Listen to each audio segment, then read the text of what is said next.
চমৎকার জিনিস দেখায়। দেখেন রাস্তার পাশে হচ্ছে কাকা ডাটা ফালাইছে, ডাটাগুলো সুন্দর হয়েছে।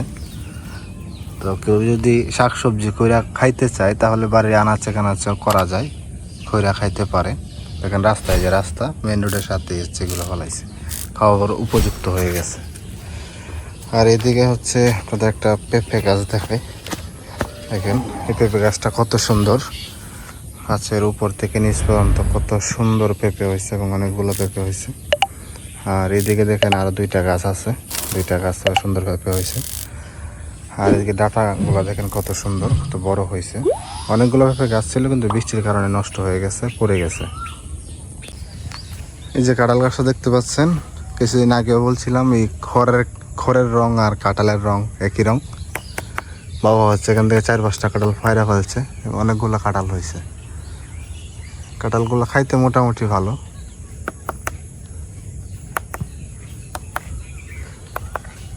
কই যাও?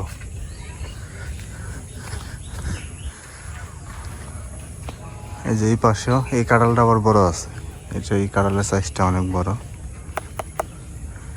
এগুলো সবগুলো এখন খাওয়ার উপযুক্ত হয়েছে। আর এই যে এই কাঁঠালটা অনেক বড় আছে, প্রায় 15-20 কেজির মতো হবে ওজনে। এখানে তুলসী গাছগুলা দেখেন কত সুন্দর হয়েছে। বৃষ্টিতে ওই বড় গাছ থেকে বীজ পড়ছে, বীজ পড়ে হচ্ছে তুলসী গাছগুলো এখানে হয়েছে অনেকগুলো, অসংখ্য তুলসী গাছ। ঔষধি গুণ সম্পন্ন এই গাছ, সবার বাড়িতে একটা করে থাকার দরকার। এর পাতা রস চেঁচে গেলে ঠান্ডা কাশি জ্বরের জন্য খুবই উপকারী, বিশেষ করে গলা ব্যথা ঠান্ডা। আর এই যে হচ্ছে বড় গাছটা হচ্ছে বস্তাতে লাগাইছিলাম। আর এইদিকে দেখেন এদিকে একটা পেঁপে গাছ আছে। আর আম্মাজান হচ্ছে এই যে এখানে আদা গাছ লাগাইছে, 4-5টা বস্তার মধ্যে আদা লাগানো হয়েছে। এই যে এখানে হচ্ছে একটু আগে বাবা 2টা কাঁঠাল পারছে। ওই যে একটু আগে যে কাঁঠাল গাছ দেখাইছিলাম ওই কাঁঠাল গাছ থেকে হচ্ছে 2টা কাঁঠাল পারছে। আর আমার জৈব সারটা একটু আপডেট দেই। এই যে এটা এই যে পছন্দ হচ্ছে, দেখেন মোটামুটি প্রায় এখন 1.5 মাসের দিকে। যে আমের দিছিলাম, আমের দেখেন ডাটাগুলা এখানে বীজ হয়ে গেছে, এইগুলো পচে যাবে। তুলে দিলে এগুলো পচে যাবে। এই যে দেখতে পাচ্ছেন সুন্দর হয়েছে। 4-5 কেজি বলছিলাম, 4-5 কেজি জৈব সার পাবো, আশা করি এরকম পাওয়া যাবে। দেখেন তা আমি সবজিতে বা বিভিন্ন ফুলের গাছে আমি দিব। তো গাছের ডালগুলা ওই যে এগুলো মারা গেছে, ভিতর দা গুনে খায় লাইছে। ওই যে ডালের ভিতর দে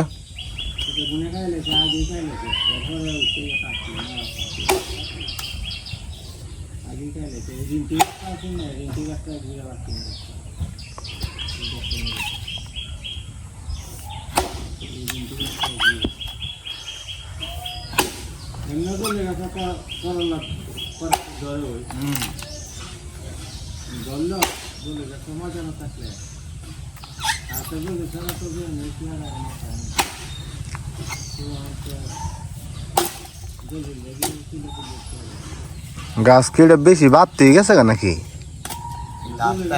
হ্যাঁ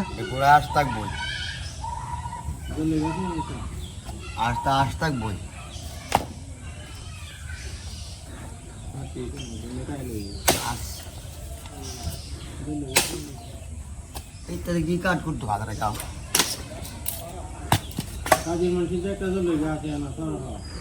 জলফাই গাছ বেশি দিন বাড়তে হইলে এগুলা গুনে গানে খায়া নষ্ট হয়ে যাবে।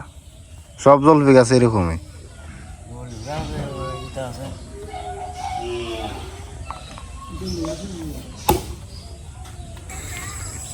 শুভ সকাল সকলকে। আজকে আবহাওয়াটা সকালবেলা মেঘলা, কয়েকদিন ধরে প্রচণ্ড গরম।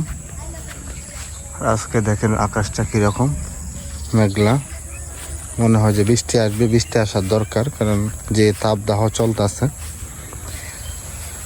সকালবেলা আপনার প্রকৃতির সাথে একটু পরিচয় করিয়ে দেই। দেখুন কত সুন্দর প্রকৃতি সকালবেলা। এখন বাজে হলো 6:30 7টার মতো হবে। প্রকৃতিটা দেখেন কত সুন্দর। খেতে আসলাম আপনাদের একটা জিনিস দেখানোর জন্য। এই যে পাট খেতে দেখতে পাচ্ছেন, বাবা ফালাইছিল। তো প্রথমে ভাবছিলাম যে এই পাট খেতটা হবে না, কারণ যে প্রথমে অনেক বৃষ্টি পাইছিল, বৃষ্টির কারণে মনে হয়েছিল পাট খেত হবে না, কিন্তু এখন দেখা যাচ্ছে যে না, সুন্দরই ভালো হয়েছে। তো সেই জন্য হচ্ছে খেতে আসা। এই যে দেখেন, এদিকটা কিন্তু নাই, ঘাস নাই। কারণ হচ্ছে বাবা হচ্ছে ঘাসগুলা গরুর জন্য নিয়ে যায়, টেনে টেনে তুলে। আর এই পাশটা দেখেন ঘাস আছে, এই পাশটা ঘাস আছে, এই পাশটা হচ্ছে ঘাস নেই। ক্ষেতটা সত্যি অনেক সুন্দর হয়েছে। এখন তো প্রায় আর 2-1 দিন পরে হচ্ছে আষাঢ় মাস আসবে। এই যে দেখেন, এই পাশ তো তুলে এসেছে। আর এটা হচ্ছে অনেক আগে লাগাইছিল, এটা অবশ্যই আপনাকে দেখাইছিলাম, অনেক আগে লাগাইছিল। আর এটা হচ্ছে অনেক পরে আমরা লাগানো হয়েছিল। ওইটা কিন্তু কাটার উপযুক্ত মোটামুটি হয়ে গেছে। হ্যাঁ, হয়ে গেছে ওইটা কাটার উপযুক্ত। ধরেন আর 2 সপ্তাহ পরে এটা কাটা যাবে। তবে আমাদের এটা কাটতে আরও প্রায় ধরেন যে 1.5 মাস 2 মাস পরে কাটতে হবে। মানে ধান কাটার আগে আগে, ধান লাগানোর আগে আগে আমরা এটা কেটে পানিতে ভিজিয়ে দিব। এটা অনেক আগে লাগানো হয়েছিল। আর এইটা তো আসলে চিনেন, ট্রাক্টর, এটা দিয়ে ক্ষেত চাষ করা হয়। আসলে এক সময় হচ্ছে গরু দিয়ে ক্ষেত চাষ করা হয়তো, এরপরে হচ্ছে এই ট্রাক্টরটা আসছিল। কিন্তু এই ট্রাক্টরের প্রচলনও এখন উঠে যাচ্ছে, কারণ বড় বড় মেশিন আসছে এখন। বড় মেশিন দিয়ে করলে 5 মিনিটে ক্ষেতের লাগানোর উপযুক্ত রেডি করে ফেলে। আর এটা তো করতে একটু সময় লাগে, আগে গরু দিয়ে করতে আরও সময় লাগতো। এখানে তো একটা বড় খেরের পাড়া দেওয়া হয়েছে।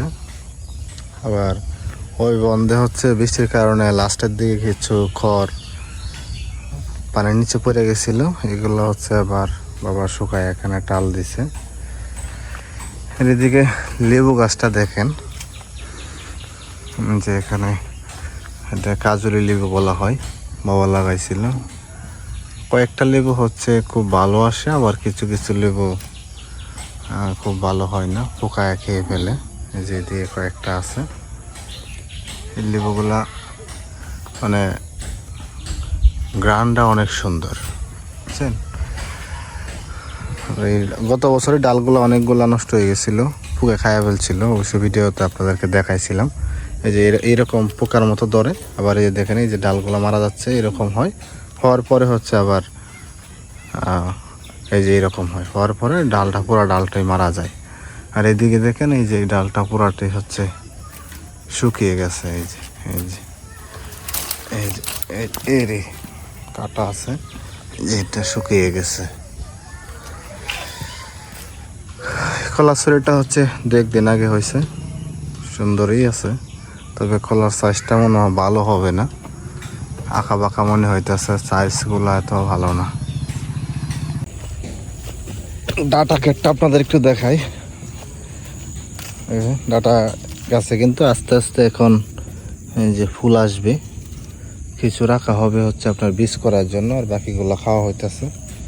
তো বাবাকে আমি বলছিলাম এই যে পুরা ক্ষেতটা না ফালায়া অর্ধেক ফালানোর জন্য আর অর্ধেক পুঁই শাক করার জন্য।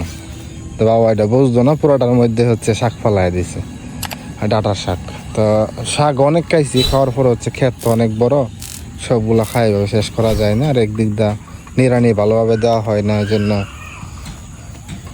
একদিক দিয়ে ভালো হয়েছে ডাটা, একদিক দিয়ে খারাপ হয়েছে। এই যে দিক দিয়ে হচ্ছে আমরা খাইছি, এদিক দিয়ে খাইছি, এতগুলো তো একসাথে খাওয়া সম্ভব না।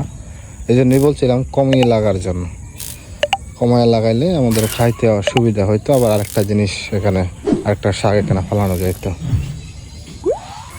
এই গাছের পেঁপেগুলা এই যে ভালো হয়েছে, আরও ভালো হইতো, কিন্তু গত কিছুদিন বৃষ্টির কারণে এবং জ্বর হয়েছিল রাতে, এগুলা পড়ে গেছিলো। পরে আবার এই যে ঠিকা দেওয়া হয়েছে, আবার এখানে ঠিকা দেওয়া হয়েছে।